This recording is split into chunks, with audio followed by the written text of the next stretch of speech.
بسم اللہ الرحمن الرحیم۔ دیکھیے، کل کے سبق میں مصنف علیہ الرحمہ نے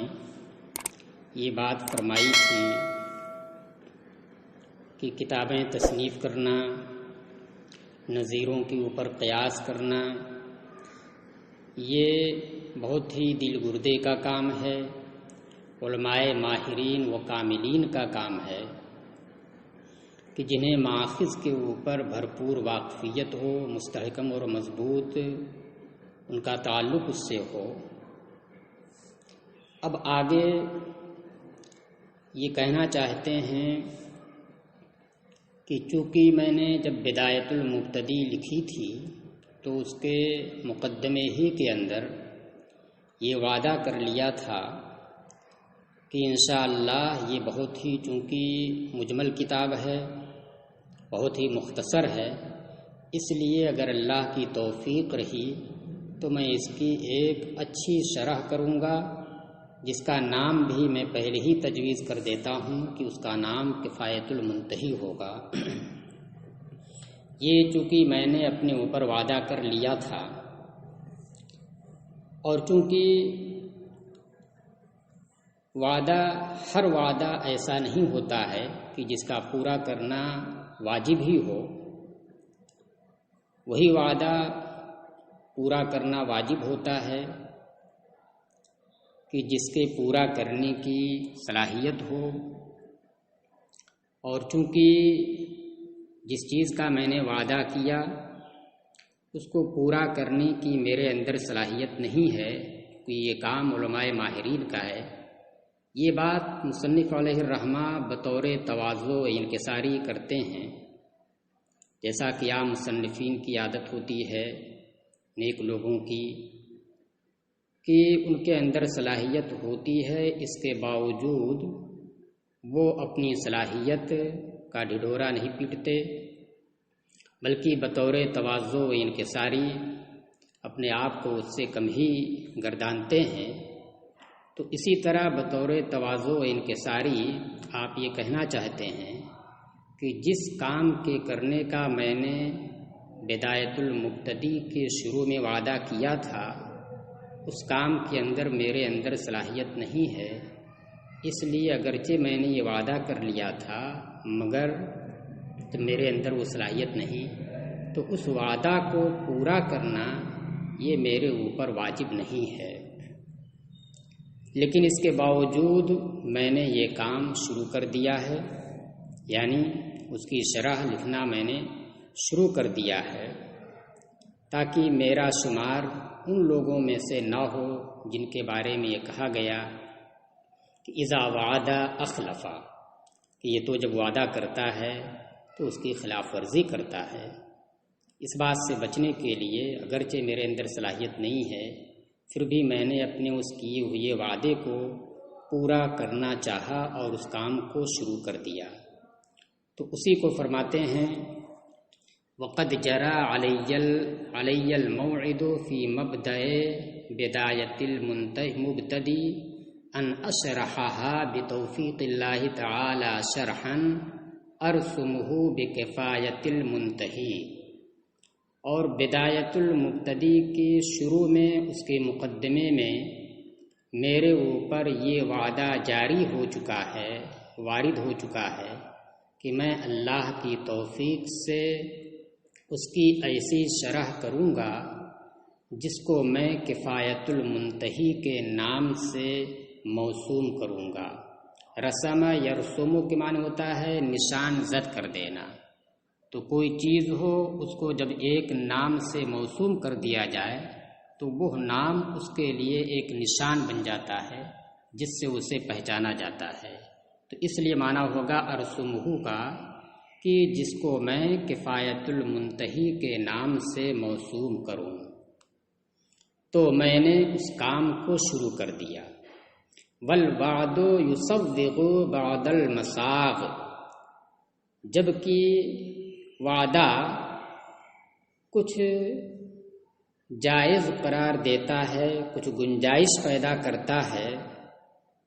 یعنی یہ وعدہ پورا کرنا میرے اوپر واجب نہیں ہوتا ہے کہ میں موعد کو پورا کروں، لیکن پھر بھی میں نے شروع کر دیا۔ وحین اکاد اتکئ عنہ اتکاء الفراغ تبینت فیہ نبذا من الاطناب، اور جب میں اس شرح سے فارغ ہو کر بیٹھنے کے قریب ہوا، اتکا یتکئ کے معنی ہوتا ہے ٹیک لگا کر کے اطمینان سے بیٹھ جانا، اور انہو میں جو ان صلہ آیا ہے یہ معنی فراغ کی وجہ سے، یعنی انہو یہ الفراغ سے متعلق ہے۔ اور جس وقت میں اس شرح سے فارغ ہو کر اطمینان سے بیٹھنے کے قریب ہوا کہ اب میں فارغ ہو جاؤں گا، تو میں نے اس کے اندر کچھ تفصیل دیکھی۔ وخشیت تبینو مانے جاننا، علمتو کے معنی میں، تو میں نے اس کے اندر کچھ تفصیل جانی، مجھے معلوم ہوئی کہ اس میں کچھ تفصیلات آ گئی ہیں۔ وخشیت ان یحجر لاجلہ الکتاب، اور اس تفصیل کی وجہ سے، لاجلہ میں ہی ضمیر کا مرجع الاطناب، اور اس تفصیل کی وجہ سے مجھے اس بات کا اندیشہ ہوا کہ کہیں اس کتاب کو ترک نہ کر دیا جائے، کیونکہ ایسا ہوتا ہے کہ عام طور سے جن کے اندر ذوق مطالعہ کم ہوتا ہے تو بہت تفصیل میں جانا نہیں چاہتے، تفصیلی کتاب اگر رہتی ہے تو اس کو مطالعہ بھی نہیں کرنا چاہتے، تو اس لیے کہتے ہیں کہ مجھے اس بات کا اندیشہ ہوا کہ کہیں اس تفصیل کی وجہ سے جو کفایت المنتہی میں آ گئی ہے، میری وہ کتاب متروک نہ ہو جائے، لوگ اس کی جانب توجہ نہ دیں، اسے پڑھیں نہیں۔ فصرفت عنان العنایت الی شرح آخر موسوم بالہدایت، اس لیے میں نے اپنی توجہ کی لگام ایک دوسری شرح کی جانب پھیر دی جس کا نام ہدایہ ہے، یعنی پہلے بدایت المبتدی لکھی جو نہایت ہی مختصر رہی، جسے حفظ بھی لوگ کرتے تھے، اور چونکہ اسی میں میں نے وعدہ کر لیا تھا کہ اس کی بہترین شرح لکھوں گا، اس کام کو بھی میں نے کر دیا۔ اب تفصیلی شرح ہو جانے کی وجہ سے، چونکہ اس سے پہلے ہم نے آپ کو بتایا تھا کہ کفایت المنتہی کو آپ نے اتنا مفصل لکھا کہ وہ کتاب 80 جلدوں پر محیط ہو گئی۔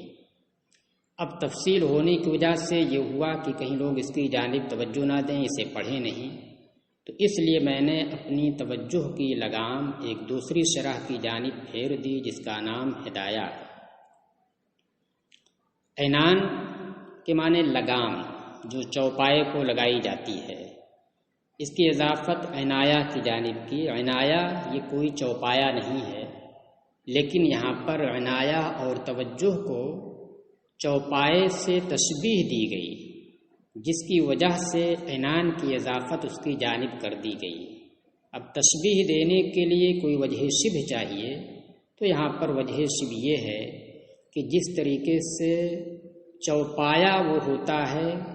جو منزل مقصود تک پہنچا دیتا ہے، تو اسی طریقے سے کسی کام کی جانب توجہ ہونا، یہ توجہ اس بندے کو اس کام کی جانب، اس مقصود کی جانب پہنچا دیتی ہے۔ تو اس طرح اسے تشبیہ دی گئی چوپائے سے، اور چوپائے کے لیے جو چیز استعمال ہوتی ہے عنان لگام،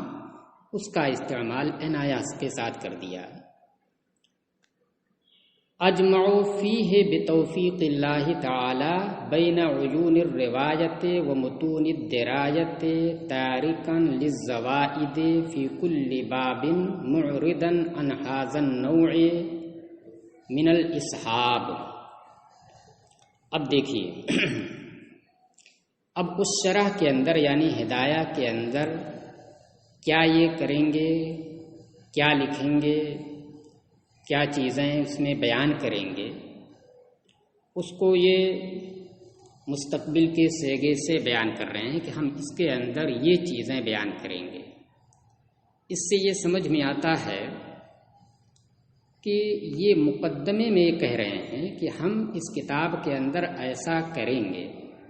اس کا مطلب یہ ہوا کہ اس مقدمے کو کتاب کے مضامین کو لکھنے سے پہلے آپ نے لکھا ہے،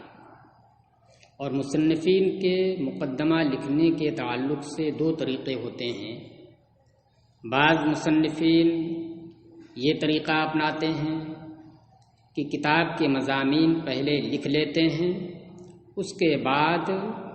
مقدمہ لکھتے ہیں،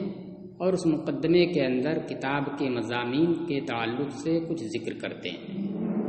تو وہاں پر وہ فعل ماضی کے صیغے سے تعبیر کرتے ہیں کہ ہم نے اس کے اندر یہ کیا ہے، وہ کیا ہے۔ اور بعض مصنفین یہ طریقہ اپناتے ہیں کہ مقدمہ پہلے ہی لکھتے ہیں اور مضامین جو ان کے ذہن کے اندر ہوتے ہیں اس کی جانب وہ اشارہ کرتے ہیں، اور یہ کہتے ہیں کہ ہم اس کتاب کے اندر جو لکھنے جا رہے ہیں، جس کا یہ مقدمہ ہے، اس میں فلاں فلاں چیزوں کا ہم ذکر کریں گے۔ تو یہاں پر مصنف کا صیغے مستقبل کا فعل ذکر کرنا یہ اس بات پر دلالت کرتا ہے کہ آپ نے یہ مقدمہ پہلے لکھا ہے اور کتاب کے مضامین بعد میں لکھے ہیں۔ کہتے ہیں کہ میں اس کتاب کے اندر اللہ کی توفیق سے عمدہ مرویات اور مضبوط و مستحکم نکات اور عقلی دلیلیں جمع کروں گا۔ عیون عین کی جمع، عین کے معنی ہوتا ہے، بولا جاتا ہے عین الشے یعنی خیار،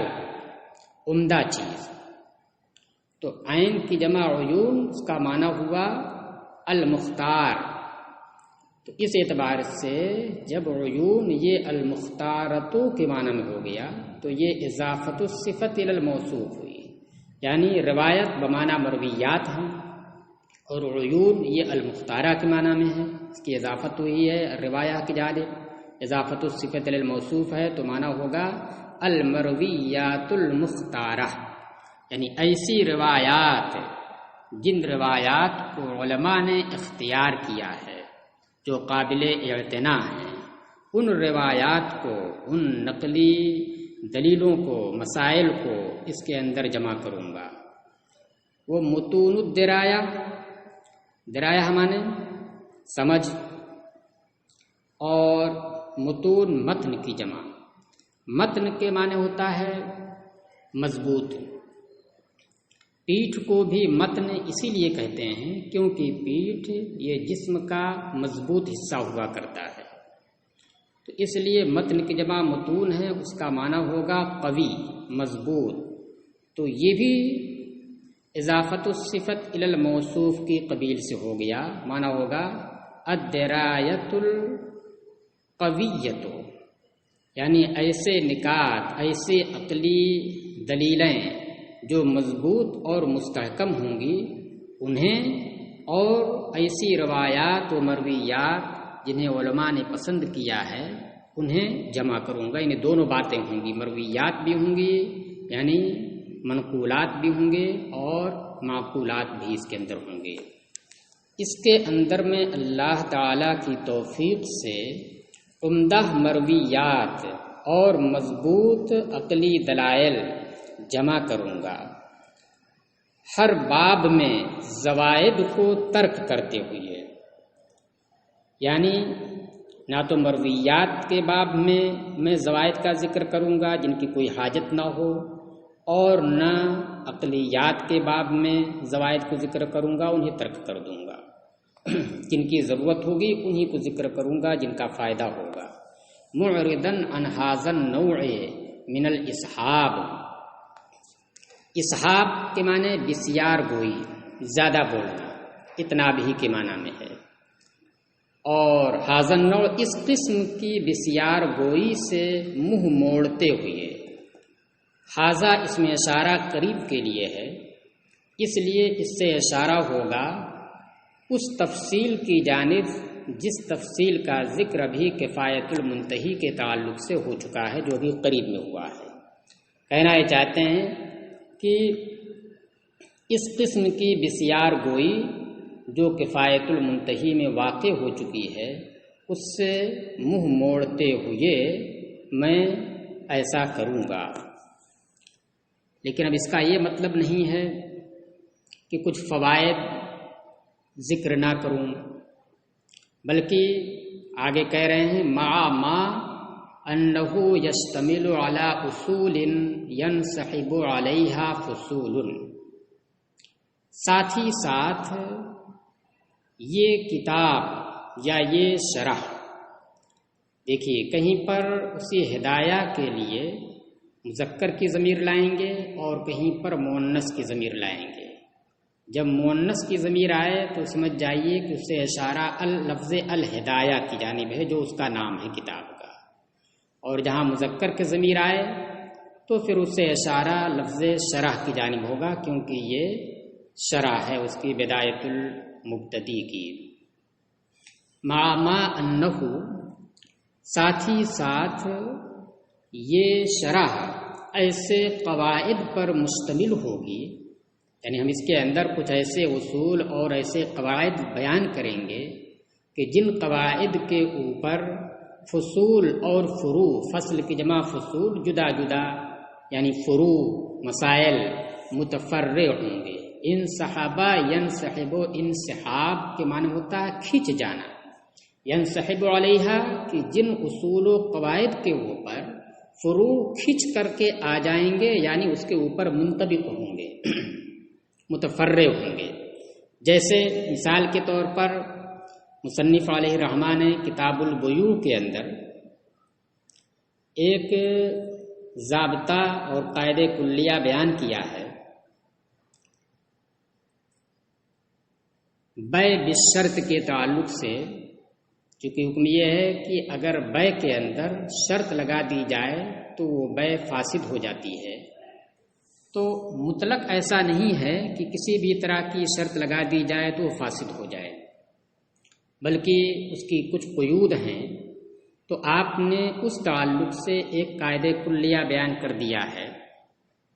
وہ قاعدہ یہ ہے کہ ایسی شرط پر مشتمل بیع فاسد ہوتی ہے کہ جو شرط مقتضائے عقد کے خلاف ہو۔ مقتضائے عقد کے خلاف، مقتضائے عقد یہ ہے کہ جب بیع تام ہو گئی تو پھر بائع ثمن کا مالک ہو گیا اور مشتری مبیع کا مالک ہو گیا، وہ اس پر قبضہ کرے اور یہ اس پر قبضہ کرے، یہ مقتضائے عقد ہوا۔ اب اگر یہ شرط لگا دی کہ میں بیچ تو رہا ہوں لیکن ابھی اپنی یہ مبیع 2 دن 4 دن تک استعمال کروں گا، اپنے پاس رکھوں گا، تو یہ مقتضائے عقد کے خلاف ہوگی۔ اچھا، مقتضائے عقد کے خلاف ہو وہ شرط، اور ساتھ ہی ساتھ اس شرط کے اندر متعاقدین بائع اور مشتری میں سے کسی ایک کا فائدہ ہو، یا خود معقود علیہ اگر وہ اہل استحقاق میں سے ہے، جاندار میں سے ہے، اس کا فائدہ ہو۔ تو یہ ایک قاعدہ بیان کیا کہ ہر وہ شرط جو مقتضائے عقد کے خلاف ہو ایک چیز، دوسرے اس شرط کے اندر متعاقدین میں سے کسی ایک یا خود معقود علیہ یعنی مبیع کا فائدہ ہو، تو وہ شرط بیع کو فاسد کر دیتی ہے۔ اب یہ ضابطہ بیان کر دیا، اب اس ضابطے کے اوپر جتنی بھی شرائط پائی جائیں گی وہ سب کے سب اس کے اوپر منطبق ہوں گی اور اس کی وجہ سے وہ بیع فاسد قرار پائے گی۔ تو اسی کو کہہ رہے ہیں کہ اس طرح کے ہم اصول اور قاعدے بیان کریں گے کہ جس کے اوپر فروع متفرع ہوں گے۔ وَأَسْأَلُ اللَّهَ تَعَالَىٰ أَن يُوَفِّقَنِي لِإِتْمَامِهَا، دیکھیں لِإِتْمَامِهَا میں ہا ضمیر آ رہی ہے مؤنث کی، اب اس کا مرجع شرع نہیں ہوگا بلکہ الہدایہ ہوگا، اور میں اللہ تعالیٰ سے اس بات کی درخواست کرتا ہوں، دعا کرتا ہوں کہ اللہ تعالیٰ مجھے اس ہدایہ کو مکمل کرنے کی توفیق عطا فرمائے۔ وَيَخْتِمَ لِي بِالسَّعَادَةِ بَعْدَ اخْتِتَامِهَا، اور اس کے اختتام اور تکمیل کے بعد میرا بہتر انجام فرمائے۔ ختم علی بالخیر یا ختم علی بالسعادت ایک معنی ہوتا ہے بہتر انجام فرمانا، اور اس کے اختتام کے بعد میرا بہتر انجام فرمائے۔ حتی ان من سمت ہمتہ الی مزید الوقوف یرغب فی الاطول والاکبر۔ اس حتی کا تعلق فصرفت عنان العنایت سے ہے۔ کہنا یہ چاہتے ہیں کہ ہم نے ایک پہلے مختصر کتاب لکھی، پھر اس کی ایک مفصل شرح لکھی، اور پھر اس کے بعد ہم نے ان دونوں کے بیچ کی ایک دوسری شرح کی جانب اپنی توجہ مبذول کرائی، تاکہ یہاں تک کہ جس شخص کی ہمت، جس کا حوصلہ مزید واقفیت کی جانب بلند ہو، سما یسمو کے معنی بلند ہونا، یہاں تک کہ جس شخص کی ہمت اور اس کا حوصلہ مزید واقفیت کی جانب بلند ہو، کہ زیادہ سے زیادہ واقفیت حاصل کرنے کا حوصلہ رکھتا ہو، تو وہ اطول اور اکبر کی جانب راغب ہو جائے، یعنی کفایت المنتہی کی جانب۔ کیونکہ مختلف مزاج کے لوگ ہوتے ہیں، کوئی تفصیل طلب ہوتا ہے اور کوئی جو ہے اختصار کو پسند کرتا ہے، تو اس لیے دونوں طرح کے مواد اس کے سامنے ہو گئے ایسا کرنے کی وجہ سے۔ تو اب جس کا حوصلہ زیادہ سے زیادہ واقفیت حاصل کرنے کی جانب بلند ہو، تو وہ اطول و اکبر یعنی کفایت المنتہی کی جانب راغب ہو۔ ومن اعجلہ الوقت عنہ، اور عنہ میں ہاں ضمیر کا مرجع وہی اطول اور اکبر ہے، اور جس سے وقت اس کی جانب سے، اس مفصل شرح یعنی کفایت المنتہی کی جانب سے وقت جسے عجلت میں ڈال دے، یعنی اس کے پاس وقت کم ہو، وہ اتنی مفصل شرح مطالعہ کرنے کی گنجائش اس کے اندر نہ ہو، یقتصر علی الاصغر والاکثر، تو وہ اصغر و اکثر کے اوپر اکتفا کرے، یعنی ہدایہ کے اوپر وہ اکتفا کرے۔ وَلِلنَّاسِ فِيمَا يَعْشَقُونَ مَذَاهِبُ، اور لوگ جن چیزوں سے محبت کرتے ہیں اس میں لوگوں کے مختلف طریقے ہوتے ہیں۔ عشیقہ یعشقو معنی ہوتا ہے کسی چیز سے انتہائی محبت کرنا۔ بتانا یہ چاہتے ہیں کہ اصل میں یہ ایک پورے شعر کا آخری مصرع ہے، اور وہ شعر ابو فراس حمدانی کا ہے۔ اس نے جو اس سے پہلے والا مصرع کہا ہے اس میں یہ ہے کہ وَمِن مذہبی حب الدیار لأہلها وَلِلنَّاسِ فِيمَا يَعْشَقُونَ مَذَاهِبُ۔ کہنا یہ چاہتا ہے کہ من مذہبی، میرا طریقہ یہ ہے، میرا نظریہ یہ ہے کہ میں گھروں سے بھی محبت کرتا ہوں ان گھروں کے مکینوں کی وجہ سے، یعنی صرف محبوبوں ہی سے محبت نہیں کرتا، مکینوں ہی سے محبت نہیں کرتا، بلکہ ان کی وجہ سے ان کے گھروں سے بھی محبت کرتا ہوں،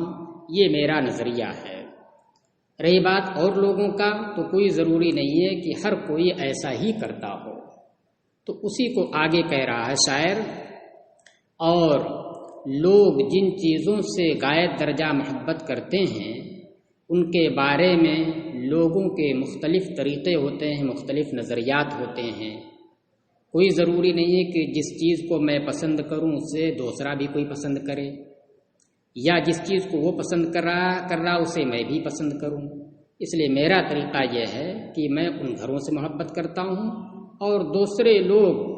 ہو سکتا ہے کہ اس طرح کا رویہ نہ اپنائیں، اس طرح کا نظریہ ان کا نہ ہو۔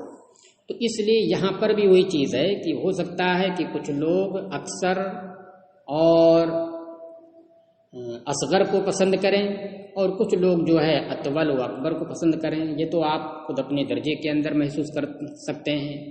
کہ کچھ بچے ایسے ہوتے ہیں جو انتہائی گہرائی میں جا کر کے مطالعہ کرنا چاہتے ہیں، اس کی پوری تہ تک پہنچتے ہیں، اور کچھ بچے ایسے ہوتے ہیں جو نفس مسئلہ سمجھ میں آ گیا تو اسی کو اپنی سعادت مندی سمجھتے ہیں اور اسی کے اوپر وہ اکتفا کرتے ہیں۔